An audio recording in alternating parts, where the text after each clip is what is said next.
Hey guys, welcome back to an interesting video on Wild Rift. So today we're back with a Lucian supplementary guide, and today we're going to be taking a look at Lucian with IE. Now as we know, a very popular Lucian build doesn't involve IE. Let's see if I can find it in the top builds. Yep, there we go. So that you can see the top person's build basically doesn't have IE. You have like the triple burst item kind of combo. The second guy does use IE, and the third guy, follows very samely to the first guy, but he does have IE as the last item. So I personally think that 125% crit is not really the way to go. So I normally follow the first guy's build.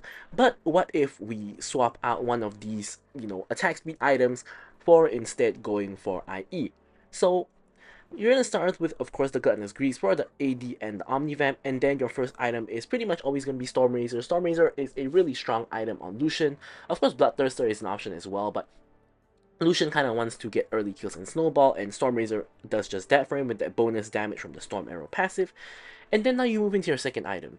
So your second item, you really have two choices, right? The first one is Magnetic Blaster. Now Blaster gives you the advantage of additional range, so additional poke, as well as of course being able to prop that Stormrazor passive on that long range auto as well, and charging up the Energize more quickly. And then aside from that, of course your other option is going to be going for Charge Blade second, which is what this guy has actually gone for. So Charge Blade of course gives you stacks in between casting your autos, in between casting your abilities, and that will proc on your autos and of course deal bonus magic damage that can crit. So now I've tested these in the practice tool way back when, and kind of calculated the DPS. Now basically Charge Blade gives you better DPS, but not as much as you think. And what I mean by that is the difference between Charge Blade and Blaster. The Charge Blade does just a little bit more DPS than Blaster, so I like to take Blaster personally because I feel that the extra range and the extra poke, is just generally more useful compared to just a little bit more damage. So then of course we have IE, of course the main point of this build, going for extra AD as well as bonus crit damage, and of course we also have more reminder for the Armor of Hand and the Grievous Wounds. Last item is really flexible, so you could go for a defensive option like Black Cleaver, which you can prop pretty easily with your double auto attacks. Maw, of course, if you're into heavy magic damage, GA, if you need the revive, things, like that, right? And then for the runes, we have Empowerment / PTA. Of course, Lucian procs this incredibly easily with his double hit passive, and then your Brutal because you auto attack quite a bit with the passive, and then your Giant Slayer to deal with the tanks, and Bloodline for healing since you basically have no healing in your build aside from Gluttonous Greaves, and you have a lot of attack speed already. So here we have Bone Plating for the defensive capabilities, and then for these spells, you're going to go for Flash together with whatever you need. So if there's CC, it's going to be Cleanse, otherwise Barrier and Exhaust work very well as well. But with that covered, let's move on to talking about the gameplay. Okay, so now let's have a look at our gameplay. Now here we have a pretty interesting combo of Lucian with Yuumi, right? I normally prefer to play Lucian with an aggressive engaged support to of course go in the early game and score early kills if possible. But this game we had a Yuumi. Of course Yuumi is, in my opinion personally, I think Yuumi is pick or ban, right? I mean in most games Yuumi is honestly banned, and if she's not banned she's picked most of the time. So she basically has like an over 90% presence in games for the most part, which is, yeah, pretty obnoxious in my opinion. I think, I don't like Yuumi, right? As in, I don't like playing against Yuumi, especially. Playing with Yuumi is a little bit better than playing against Yuumi, I guess you could say. So here, Lucian is a very aggressive early game champion. However, we are playing against a Senna and a Xayah. Now, the issue with Senna and Xayah is Senna outranges you, so she can easily get poked off like what she's doing here. And in the meanwhile, Xayah can lay down feathers, and if you get close and you miss position, you will get rooted by the feathers. So in this case, it's really hard to play aggressive, at least for now, right? So since we have a Yuumi, the game plan sort of shifts a little bit, and that is pretty much just to farm minions and sustain, right? Yuumi, of course, has that healing on her E, and as a result of that, you can sort of just hunker down under tower like what I'm doing here, and then just try to get healed, and you can see even under tower like what I was at there, I'm taking a ton of damage, and it was in a little bit of trouble. I mean, honestly not really, because I still had flash, Yuumi had heal and everything, so I'm not like gonna die kind of trouble, but yeah, I'm definitely not in a good state, right? You can see here as I try to proc my healing, they are poking me back, and I'm not really healing anything, because essentially whatever I heal is whatever damage they deal. So So yeah, it is definitely a very rough early game. However, there will come a point where we can play aggressive, because Yumi has a very interesting interaction with Lucian, right? So as you may or may not know, Lucian passive did get sort of changed a little bit, quite a number of patches ago, a couple of months ago at this point, where if someone gets CC near you, you get 2 stacks of enhanced autos, and if you get healed or shield, you also get 2 stacks of enhanced autos. So the very interesting thing about Yumi's heal is Yumi, of course, procs the heal off of your autos, right? So she heals you initially for a little bit, and then the next 3 heals are spread out over 3 autos. And what that means is that she can proc your passive 4 times with 1 spell. So the initial heal procs your passive once, and then every time you auto to proc the healing, it procs your passive again. So what that means is when you have your E, when you have Yumi's E activated onto you, not only do you heal for an insane amount, you also deal an insane amount of damage.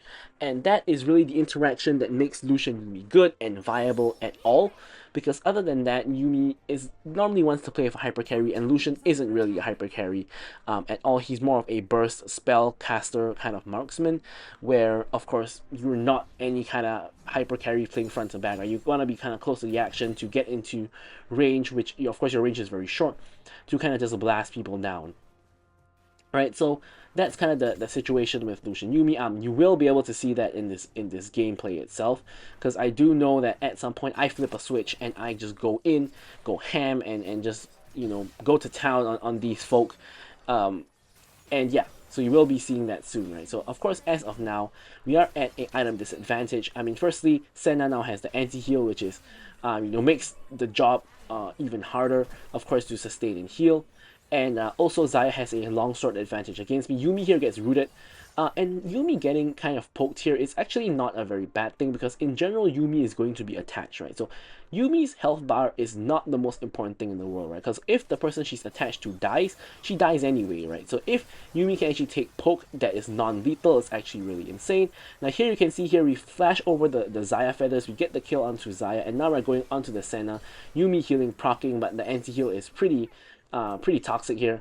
But we do eventually get the kill on Xayah. Senna survives on 1 HP. Arguably, we are kind of 1 HP as well. So at the end of the day, it's a pretty close one, between in this fight, right? But there you can see that basically this is a very common mistake made by the enemy team. In fact, I've made this mistake multiple times. If you're playing a very aggressive early lane combo like what we have here, we have the particular matchup of Xayah Senna versus Lucian Yumi.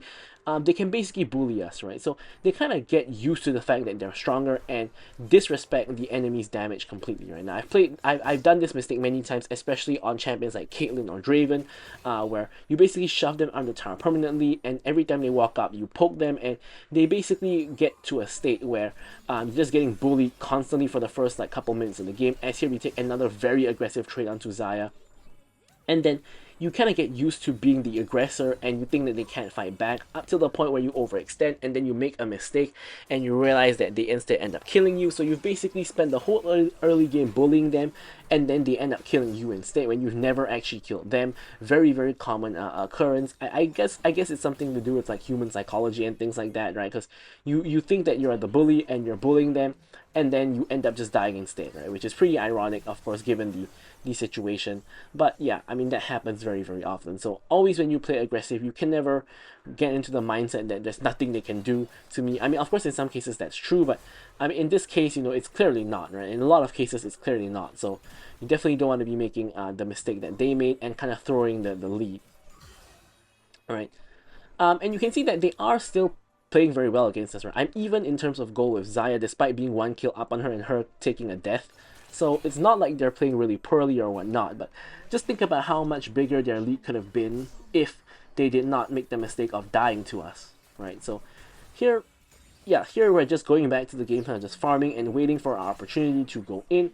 And I believe that opportunity will always come sooner or later. You never really need to rush it, because, generally speaking, if an enemy is kind of bullying you a lot and pushing you in, they're going to be kind of desperate for a kill, right? Because they're thinking that I've played this lane so well, and I have no kills to show for it. They normally cannot accept that, right? So normally they will be kind of trying to force a kill, which is also another common mistake that people make, that I used to make a lot, but I'm kind of making a little bit less now. But yeah, that's another common kind of mistake people make. Now here, very strangely, Xayah has gone to mid lane. I guess because there was a Herald placed in mid lane, so she kind of ditches her lane a bit, which allows us to push in. And here we're trying to cut her off on the rotation back up. There she is, so we're dashing in onto her, just blasting her. And you can see here she's forced to flash. So once again, Xayah kind of misplaced the situation by quite a bit, in my opinion. Like, she cannot just be walking up like that when Senna is obviously on vision in the lane, and obviously Senna cannot be there to help her. You cannot just walk up the river like that and just assume that, no one is gonna come and stop you, right? So here you can see we're taking a very aggressive trade. We flash over because I was expecting Xayah to pull the feathers, but she actually doesn't. She actually pulls it here instead. So I guess you could say I kind of got baited. I was like, wait, Xayah doesn't have E cooldown. And then I just decided to try to go in, and then her E cooldown probably comes back up. Either that or she was holding it for a really long time. And then either which way I do end up dying. So I kind of get outplayed by the Xayah a little bit here. Pretty unfortunate. And we do end up taking a death. Death timer is pretty short though, so now we're back in action, back on the map. The wave is pushing all the way into the tower, so we're going to quickly run back to the lane. I was gonna think of grabbing the blue buff along the way, but then I decided to just let Orianna have it and go to the tower to catch the wave instead. Which honestly, at this point, I've kind of missed, like, I think 2 minions or so already, which is a little bit of a waste, I guess you could say.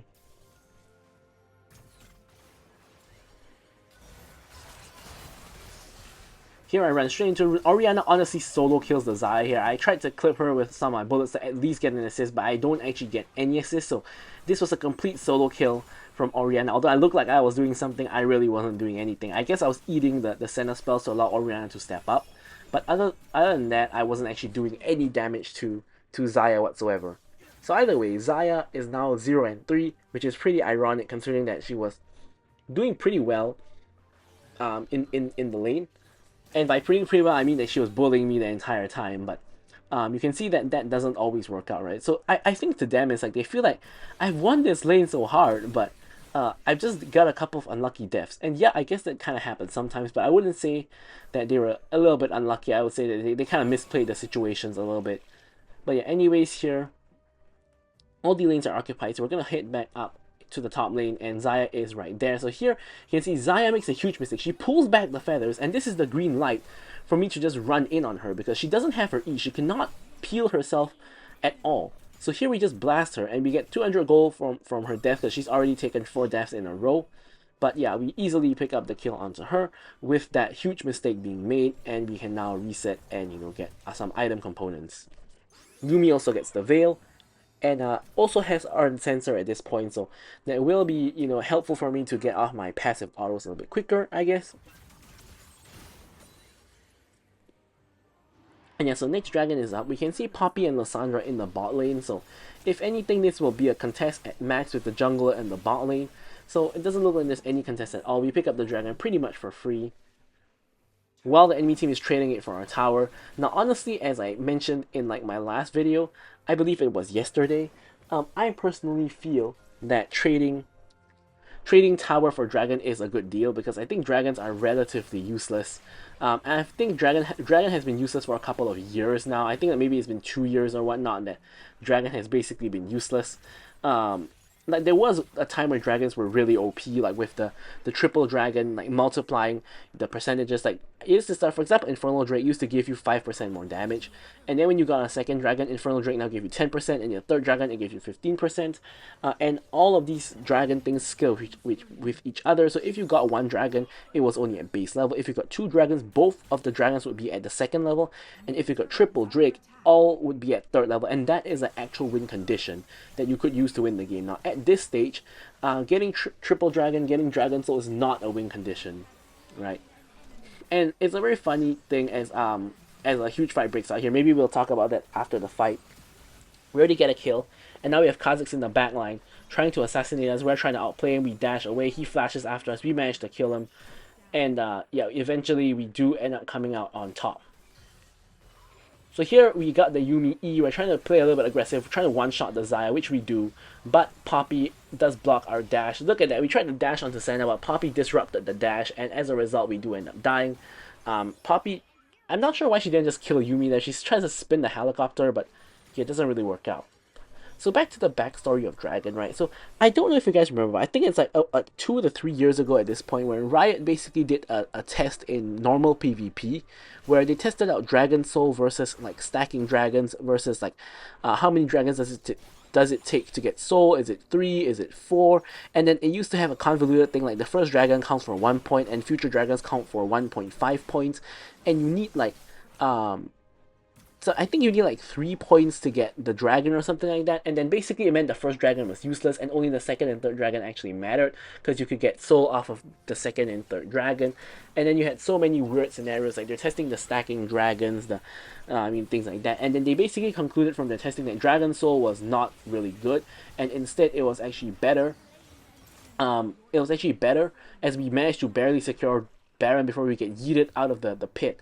It was actually better to have the stacking dragons because they were a lot more impactful, and then Riot sneakily at a random patch just removed that and replaced it with Dragon Soul, even though they literally said that Dragon Soul is the worst version of it. And here we try to go in to assassinate somebody, but unfortunately without Yuumi on our backs we cannot really get the assassination off very easily. Now, me and Orianna have been fighting for the same minions the entire game, right? It's kind of annoying. I mean, for both me and her, right? We're always fighting for the same minions. I decide to basically go to farm the jungle instead. Like she can go get the next wave. Like it's really irritating because we're both trying to carry, right? You can look at our current situation. Right? She's 3-1-3. I'm 6-2-1, and we're both relatively fed, and we're both trying to get gold to carry our team, but in this case, we are 2 carries fighting for the same goal, which is very awkward. Now, I'm very close to getting IE. I'm trying to find a little bit of farm. Now, Master Yi is getting the wolves, but in this case, I'm literally pinging him that I need just a little bit more gold for IE. So, when you're very close to Iron Spike, I do believe that it's justifiable to just get any farm you can possibly find and contest your own team for farm, right? Because at the end of the day, IE or like a Death Cap power spike is really, really a huge power spike. So I think that it really warrants like fighting for farm to get it. Now the issue is here, I cannot actually back to get it because my team is getting into a huge fight here. I'm trying to look for an opportunity to go in. The ulti is not that amazing. Now here, since I get bopped back, I'm just gonna reset for IE, right? By the time I walk back to the fight, it's probably gonna be over already. So I'm just gonna recall and get IE. And surprisingly, the fight is not over, but at the same time, it's not really continuing. It's sort of a poke battle at this point. Kha'Zix coming in from the back. I'm trying to get to the fight. Master Yi gets completely one-shot here because he dived the tower for no good reason. And someone is pinging for Dragon. My Master Yi just died now. They focus Orianna here, which allows me the opportunity to dash on top of the Xayah and get the kill onto her. Lissandra is coming in. Honestly, I think that we are in a little bit of trouble here. We cannot really 2v3, so we gotta have to kind of run for the hills. We can't really stand and fight here. Dragon is still up. It is an objective bounty for the enemy team, so we don't necessarily want to give the dragon to them. I think the dragon is more available as an objective bounty than as a stat stick, which is pretty ironic. So here, Camila is doing the dragon runs. I'm thinking let's go over and help her. Master Yi is like 3 seconds away from spawning, right? But we're doing it a little bit too quickly, so we're kind of bursting it down real fast. Now, enemy team might have something in the pit or whatnot, but Lissandra launches her E over the wall and gets the steal on the dragon, which is pretty funny. And so they do get the objective bounty, so we essentially gave them a free leash for dragon. Pretty unfortunate of a circumstance. But like I said, the dragon itself is not too important. It's really the objective bounty that we gave them that is sort of the bigger issue here. But I mean, it's already happened, so what can you do about it? We just gotta kind of move on and get on with it. So here, enemy team is all kind of grouping in the mid lane. My team isn't, so I'm not really looking to do anything very aggressive unless Xayah steps up like that. We can try to burst her down. We actually almost get the full burst onto her. And if she didn't have if she wasn't Xayah, I think we actually would have just killed her straight up. Now here, we're letting our teammate face check the bush first because we're not completely sure where the enemy team is. Like here, once again, me and Oriana fighting for the same wave. And yeah, our team is kind of going in. We're going to dash in and follow. Master Yi really low. We get the kill onto him. Now we're trying to chase onto the Senna. But somehow the ult kind of auto targets to the wrong person. Anyways, here, I'm not sure why Senna is not just running away. She could have easily escaped, but didn't. And here, we're on Poppy's on top of us. We get the triple onto Lissandra, but we're really, really low at this point. We have like grievous wounds on us, so we are not able to kind of heal up in time. I mean, we have grievous wounds on us because Poppy has Bramble Vest, Thornmail, so it's a little bit difficult. But at the end of the day, we get an ace on the enemy team with Yuumi and Camille surviving, so it's not, it's not too bad, right? We do end up winning the fight, and we are gonna get an inhibitor off of it, which is definitely a win. And Yuumi has Harmonic Echo at this point, but even that is not insane enough to help us heal through the burn and things like that. So Baron is currently alive, and the Elder Dragon is spawning soon. So here, my team is doing the Baron a little bit dangerous. I'm not up yet. I managed to get my full crit, 100% crit here. Enemy team is looking to probably contest the Baron. I mean, they should, right? Kha'Zix is slowly making his way over from the mid lane. We're trying to get the Baron done before he comes over. Baron is done, and he doesn't even try to come over. Now here, I honestly believe I can 1v1 the Kha'Zix. Kha'Zix has a more tanky build, so he's not building like full assassin. So I do think that I can actually win against him. So that's kind of why I was just walking up to him there. Now Elder Dragon is up, and we can now hit over to Elder Dragon to attempt to take it. Now of course this is at the point that we have Baron, so our waves are all going to be automatically pushing because of the Baron. But of course the enemy team has to contest Elder, right? They cannot just give us the Elder. That wouldn't make any sense. So here we're trying to drag the Elder out, make it a little bit more difficult for the Kha'Zix. Looks like it's going to be a 50-50. We secure the Elder. Kha'Zix jumps in, instantly dies, gets his GA propped. And here at this point, I'm thinking that we probably have this in the bag. Xayah tries to cut the wave, but I have to push her off it, and it's a Baron wave, so it's not very easy to take anyways. Now with the wave, we can kind of push in and try to end the game. We do have 4 people still left alive though on the enemy team, but I still think with the Baron buff and how strong we are currently, we can probably easily end the game. There goes Lissandra. Xayah pops the ulti, I guess, to get down feathers to try to wave clear. Master Yi goes in too deep yet again. Like here you can see we just dash forward, kill the Xayah. Like, yeah, she can't really do anything. Like here I'm just trying to kill the Poppy before the game ends. I don't think we're gonna get it. Poppy is way too tanky, and Camille ends the game. So I'm gonna leave you guys with the stats as usual. Thank you guys so much for watching the video, and goodbye.